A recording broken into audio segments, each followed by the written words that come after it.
Oh, hey Edith. How are you? Hey, not too good. What's wrong? I didn't do as good as I thought I would for my stats test. What number was it? I got Spearman's rule wrong. Oh, that one's not that hard. I could actually help you with it. Cool. So do you have anything to do for the next 20 minutes? No, I actually just finished eating. What would you like to do? Did you want to come to the library with me? Sure, let's go. The library's that way.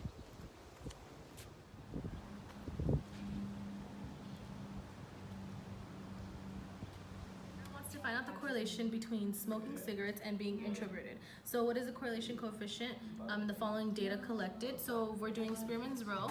We have the data sets right here. What is it that you were confused on? So the mistake that I did is I tried to get the differences for these numbers, but this is a rank test, right? Yes, so you need to rank all these data sets. Let me show you how to do that. This data, we're going to start with the cigarettes one.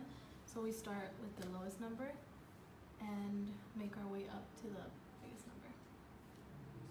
4, we have 5. We can do the same thing over here. So 3, 4, and 5. So now we're going to subtract the ranked data to each other. So 4 minus 3 is 1, and then 1, 1, 3, and 0, and this is negative.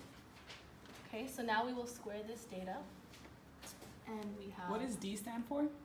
the differences between the ranks, yeah. So we square it. And after we square, we're going to add all of this together, and we end up getting 12. Okay, so now that we have our sum of differences squared, we're going to plug it into our formula, which is 1 minus 6 times the sum of differences squared, which is 12, divided by our sample size, and we have 5. So we plug this in, and 6 times 12 is 72, and we'll have our 1 minus out here, divided by, this is actually squared, so 25 minus 1 is 24 times 5, which gives us 120, and 72, we still have a 1 minus. So we plug this into our calculator first, and